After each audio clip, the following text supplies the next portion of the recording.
Ik sloeg man die werkelijk stijl achteroer naar het lezen van bepaald nieuwsbericht. Ik weer naar mijn krek van bed al, maar in één keer kleer en kleerwekker. Ik zeg dus naar de jongens nog het programma Onze Boerderij. Dus een kijkcijferhit van Yvonne Jaspers. Zij probeert maar de boeren in een positief dialoog te zetten. En op die wijze het publiek wat meer eftergroene informatie te gaan over het boerenleven.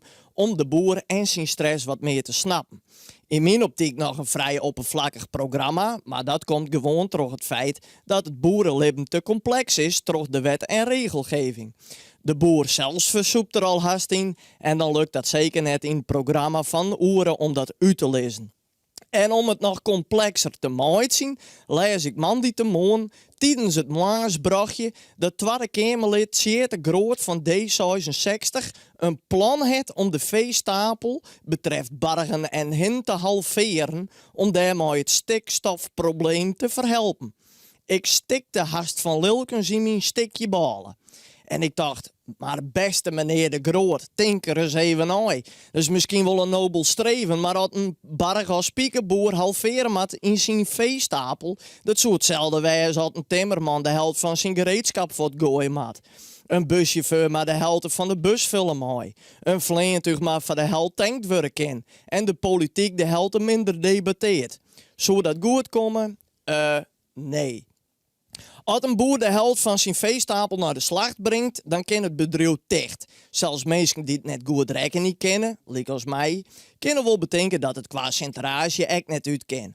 Het plan zou helpen om 4% stikstof te verminderen. Nou, beste meneer de Groot, dan heb ik misschien een ooroplossing. Laat de boeren lekker werken, want ze doen om al genoeg. En dan kennen jou op uitzending gemist, je kennen die app wel, het programma Sembla opziekje. Zij hebben prachtige programma's maken hoe dat Nederland het beerputje van Europa is. Wat is het geval? Al het chemisch afval uit Europa komt naar Rotterdam om vernietigd te worden. Maar het aanbod is zo groot dat fabrieken dat chemisch afval alleen net verwerken kennen. Dus wat meer als de helft chemisch afval vermengd met stookolie van schepen. En die varen er maar best op en trotseren zo de 7 zeeën. Misschien is het een idee om eens te zien wat dat ons stikstof uitsteekt. Ik denk meer als 4%, maar dat is een gokje. Ach ja, meneer de Groot, jou zult het misschien wel beter weten als mij, maar ik weet al, blue nou gewoon, alsjeblieft, dus 1 keer, maar echt 1 keer van de boer af. Ga naar een boerenbeleefdag en vraag je wat hij of zij doet om het milieu zo min mogelijk te beschadigen.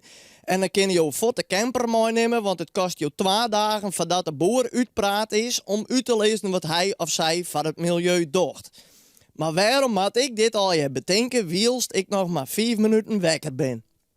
Maar al deze overdenkingen eet ik mijn stikje balen redelijk gefrustreerd op. Ik ren naar buiten, want achter in de tuin stiet mijn hinnenhak. Ik zal mijn 6 piekjes voeren. Ze zijn nog een week oud en ik zie ze elke dag groeien. Dat is prachtig. Maar er komen maar 3 te vast in. Ik rus een slag om het hinnenhak rennen. Kom ik erachter dat een marter 3 piekjes opfretten het. Nou meneer de Groot, ik ben hopelijk de eerste en de laatste boer die aan jouw plan voldoet.